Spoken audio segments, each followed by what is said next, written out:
আমার একটা প্রশ্ন আছে, সেটা হলো এ যাবৎকাল আমার নির্বাচন অভিজ্ঞতায় যতবার আমি ভোট দিছি অনেকবার আমি ভোট দিতেও পারি নাই।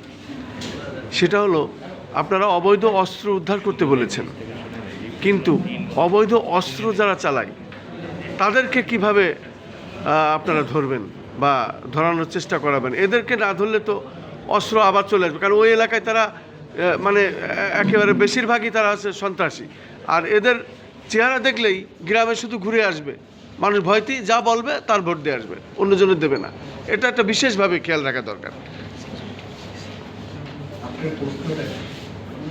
আমার প্রশ্নটা হলো, সন্ত্রাসীদের ধরতে হবে, অস্ত্র যারা চালায় তাদের ধরেন।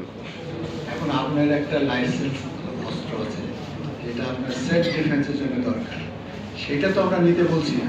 আমি অবৈধদের কথা বলছি। নিতে বলছি যারা অস্ত্রটা অবৈধ কাজে ব্যবহার করবে এবং করার জন্য তারা সংগ্রহ করেছে যে কোনো উপায়ে, আচ্ছা, সেই অস্ত্রটা উদ্ধার করা। কারণ হলো যে আপনারা দেখেছেন যে আজকের যে পরিস্থিতিতে আমরা কথা বলছি, আপনারা এখানে আমাদের কথা শুনছেন, আপনারা ইন ওয়ান সেন্স এই সমাজের বিবেক, এই যে কথাগুলো আপনারা সমস্ত সমাজে ছড়িয়ে দেবেন, যারা দায়িত্বশীল লোক আছে তাদের কাছে পৌঁছবেন, সাধারণ মানুষকে সচেতন করবেন এবং দায়িত্বশীলদেরকে উদ্বুদ্ধ করবেন তারা যেন সঠিক পদ্ধতি সঠিক উদ্যোগটি গ্রহণ করে। সেই উদ্দেশ্যে তো আপনাদের সাথে এই বিষয়গুলো শেয়ার করা, সেগুলো করবেন। এখন যারা সন্ত্রাসী তাদের কাছ থেকে যদি আমরা উদ্দেশ্য প্রণোদিত হয়ে অস্ত্র উদ্ধার না করি, কোনো বিশেষ দলকে বিশেষ গ্রুপকে যদি আমরা সুবিধা তৈরি করি, তাহলে তো সেটা একটা সঠিক মানে সিদ্ধান্ত হলো না, সঠিক পদক্ষেপ হলো না। আমরা চাই the government must stay neutral এবং সবার জন্য সমান সুযোগ তৈরি করা, একটা সুষ্ঠু পরিবেশ তৈরি করা, যাতে মানুষ নির্ভয়ে নির্বিঘ্নে তার ভোটটি দিতে পারে। আপনারা শুনেছেন একটা ওই কথা তার উপস্থাপনে বলেছে যে জবাবদিহিমূলক। জবাবদিহিমূলক বলতে আমরা কি বুঝি, এই বিষয়টা কিন্তু খুব ইম্পর্টেন্ট। সরকার যদি জবাবদিহিমূলক প্রতিটি স্তরে যদি জবাবদিহিমূলক নেতৃত্ব প্রতিষ্ঠিত না হয়, তাহলে কিন্তু যে required service, desired service from different departments, different officer আমরা কিন্তু পাবো না। একজন লোক যদি অফিসার, যে অফিসের কাজ, সে যদি পজিটিভ মাইন্ডেড হয়, তার কাছে গেলে সে দেখবে যে মিস্টার অমুক আসছে, আচ্ছা তার অবস্থায় হ্যাঁ তাকে দিয়ে দাও। আর যদি নেগেটিভ মাইন্ডেড হয়, তখন ওই যে তীর মাথা না কাটা হতো, আরে ও দরকার হচ্ছে তীর মাথা কাটবে, এটা দেওয়া যাবে না। Depend on the mentality of the officers dealing with the affairs. আমরা এমন একটা সরকার চাই, এমন একটা প্রতিষ্ঠানিক ব্যবস্থা চাই, যেটার মাধ্যমে মানুষ সত্যিকারের সার্ভিস পাবে, সত্যিকারের সেবা পাবে এবং যে রক্তের বিনিময়ে আমরা এই আজকের এই দিনটি ফিরে পেয়েছি, এই সূর্যাস্ত উঠেছে একটা রক্তের মাধ্যমে, একটা অরুণোদয়ের সাক্ষী হিসেবে আমরা যে দেশটিকে পেয়েছি, আমরা চাই সেই দেশটিকে সঠিক পথে পরিচালিত। আপনাকে আমি একটি উদাহরণ দিই। হযরত উমর রাদিয়াল্লাহু আনহু, আমিরুল মুমিনিন, আপনি তো জানেন আমিরুল কত পাওয়ারফুল একটা পোস্ট।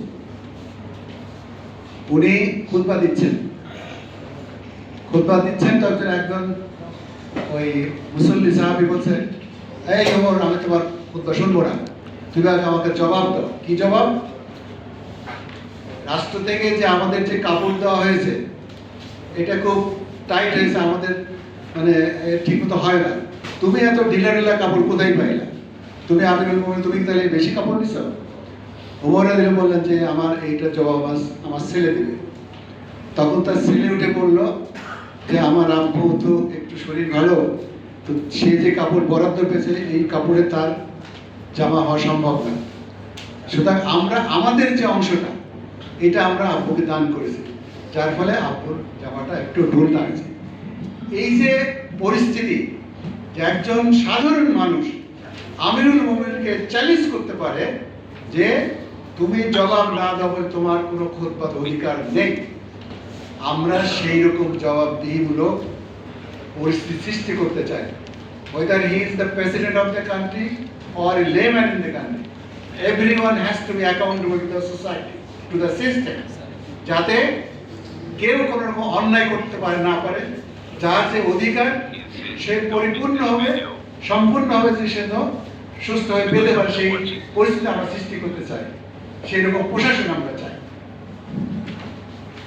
পাশাপাশি আরেকটি প্রশ্ন আছে, আপনার প্রশাসনের কথা বলেন, বিশেষ করে বাংলাদেশ সেনাবাহিনী, তাদের আর কি কিভাবে দায়িত্ব পালন করে এই ইলেকশনে কাজে লাগানো যায়?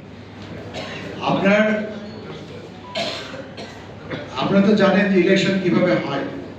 বিভিন্ন সেক্টরে যারা ইলেকশন পরিচালনা করে তারা একটা দায়িত্বে থাকেন, তাদের দায়িত্বটা আপনারা জানেন। আবার সেখানে আইন শৃঙ্খলা রক্ষা করার জন্য পুলিশ থাকে, আর্মি থাকে, যাতে কেউ কোনো রকম হট্টগোল করতে না পারে, মানুষ যাতে নির্ভয়ে কোনো রকম ভয় ভীতির বশবর্তী না হয়ে ভোট দিতে পারে, according to his or her choice. যাতে কোনো দল, যে কোনো দলই হোক, সে জামাত ইসলামী হোক, বিএনপি হোক, জাতীয় পার্টি হোক, এনসিপি হোক, whatever it is, law is equally applicable for all. কারোর জন্য কোনো অনুকম্পা দেখানো, সমাজের সমান আচরণ। তো আমরা চাইব এই আইন শৃঙ্খলাকারী যারা ইলেকশন সেন্টারে ডেপ্লয়েড থাকবে তারা যাতে নিরপেক্ষ দায়িত্ব পালন করে এবং কেউ যাতে কোনো রকম অনাচার সৃষ্টি করতে না পারে, কোনো রকম মানে নির্বাচনে ভণ্ডুল করার মতো পরিস্থিতি করতে না পারে, সেই রোল তাদের কাছে আমরা আশা করি।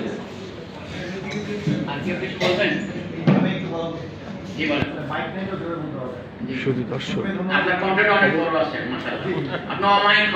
আমরা দেখতে পাচ্ছি জাতীয় প্রেস ক্লাবের প্রেস কনফারেন্স করছেন ফেয়ার ইলেকশন অ্যাডভাইজরি কমিটি, এবং এখানে দেখতে পাচ্ছি অবসরপ্রাপ্ত বিসিএস অফিসারদের একটি ফোরাম। এটা তারা অবাধ সুষ্ঠু নির্বাচন কিভাবে করা যায়, বিশেষ করে অবাধ নিরপেক্ষ সুষ্ঠু জাতীয় নির্বাচন নিশ্চিত কল্পে করণীয় শীর্ষক নিয়ে তারা আলোচনা করছেন আজকের এই প্রেস কনফারেন্সে।